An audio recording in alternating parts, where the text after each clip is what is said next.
Hello student, welcome to exam B. आज के इस वीडियो में हम डिस्कस करेंगे exam analysis SBI clerk prelims 2025।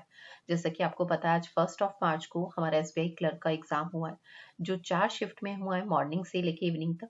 तो आज हम चारों शिफ्ट का इसमें एग्जाम एनालिसिस देखेंगे कि किस सेक्शन में क्या वेटेज रहा है, किस टॉपिक का, क्वांट में, रीजनिंग में एंड इंग्लिश सेक्शन में।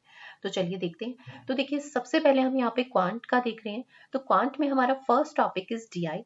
डीआई से अगर हम बात करते हैं तो जो हमारी फर्स्ट शिफ्ट थी 9 AM में, उसमें 2 डीआई, आपके पास एक डीआई आई थी और एक केस लेट डीआई देखने के लिए मिली थी।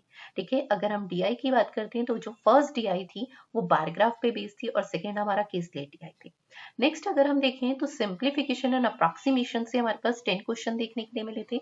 अर्थमेटिक के भी हमारे पास 10 क्वेश्चन थे एंड क्वाड्रेटिक इक्वेशन से अब तक की अगर हम बाकी शिफ्ट्स की बात करें तो उसमें हमारे पास यहाँ पे हमने क्वाड्रेटिक इक्वेशन के 5 क्वेश्चन हमें देखने के लिए मिले हैं इस शिफ्ट में। ठीक है, नहीं तो हमारे पास क्वाड्रेटिक इक्वेशन से बहुत कम क्वेश्चंस देखने के लिए मिले हैं। ठीक है, अगर हम नंबर ऑफ शिफ्ट्स में बात करें, हमने कल भी एनालिसिस किया था, कल चारों शिफ्ट में से किसी भी शिफ्ट में क्वाड्रेटिक इक्वेशन का कोई क्वेश्चन नहीं आया था। ठीक है, अब हम सेकंड शिफ्ट की बात करते हैं। तो सेकंड शिफ्ट में देखिए हमारे पास फर्स्ट डीआई जो थी वो टेबल ग्राफ पे बेस्ड थी, जिसपे बेस्ड 4 क्वेश्चन थी। सेकंड डीआई हमारी बार ग्राफ पे बेस्ड थी, जिसपे 5 क्वेश्चंस थी। एक हमारी केसलेट डीआई आई थी जिसमें 5 क्वेश्चंस थे और एक हमारी DI simple interest and compound interest पे बेस्ड थी, जिसमें 4 क्वेश्चंस थे। नेक्स्ट हमारे पास सिंप्लीफिकेशन एंड अप्रॉक्सीमेशन से 8 to 9 क्वेश्चंस थे एंड अरिथमेटिक टू भी हमारे 8 to 9 क्वेश्चंस थे। तो ये हमारा सेकेंड शिफ्ट का वेटेज था टॉपिक वाइज। अगर अब ओवरऑल हम देखते हैं तो हमारे जो इंपॉर्टेंट टॉपिक में है, अगर हम देखें तो सिंप्लीफिकेशन एंड डीआई ये एक इंपॉर्टेंट पार्ट था हमारे एग्जाम का। थर्ड शिफ्ट में अगर हम बात करते हैं तो देखिए हमारे पास डीआई बार ग्राफ पे बेस्ड आई थी, जिसपे 5 क्वेश्चंस थी और एक डीआई हमारी टेबल ग्राफ। अगर हम ग्राफ की बात करें ना, तो बार ग्राफ और टेबल ग्राफ हमारे इस एग्जाम के लिए सबसे इंपॉर्टेंट ग्राफ रहा है, जो सबसे ज्यादा रिपीट हुआ है। ठीक है, जो हमारा सबसे ज्यादा रिपीट हुआ है। Next is caselet DI. Caselet DI से हमारे पास next topic is simplification and approximation, जिससे हमारे पास 10 क्वेश्चन देखने के लिए मिले हैं। And next is arithmetic. Arithmetic से भी हमारे पास 10 क्वेश्चंस देखने के लिए मिले। अब हमारे पास फोर्थ शिफ्ट की बात करते हैं।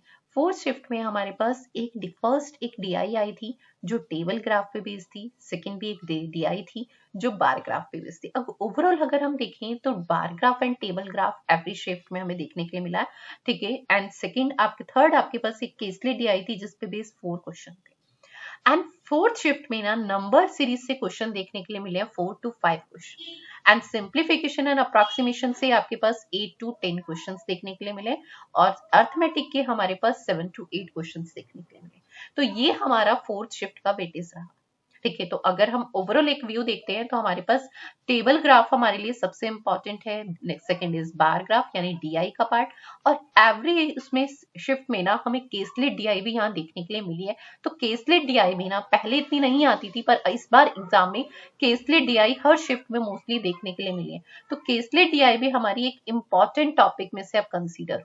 ठीक है, जहां पर नंबर सीरीज और क्वाड्रेटिक के क्वेश्चंस कम देखने के लिए मिले हैं, पर इस बार केसलेट डीआई के क्वेश्चंस ज्यादा देखने के लिए मिले। और सिंप्लीफिकेशन एंड अरिथमेटिक से जो वेटेज रहा है वो 7 to 10 का वेरी कर रहा है, यानी ये फिक्स एक वेटेज रहा है हर शिफ्ट में। ठीक है, तो ये हमारा क्वांट का एनालिसिस था। अब हम बात करते हैं रीजनिंग की। रीजनिंग में भी अगर हम देखें तो हमारे पास फर्स्ट टॉपिक इज पजल।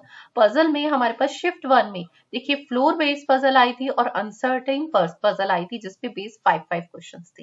ठीक है, फर्स्ट शिफ्ट में अगर हम बात करें तो सेलॉग से आपके पास 3 क्वेश्चंस थे, इनइक्वालिटी से आपके पास 4 to 5 क्वेश्चंस थे, डिजिट एंड वर्ड सीरीज, इसमें अल्फाबेट सीरीज भी इंक्लूड है एंड डिजिट सीरीज भी इंक्लूड है। तो मैंने कंबाइंड को नंबर ऑफ क्वेश्चंस यहाँ पे मेंशन किए, 4 to 5 क्वेश्चंस थे।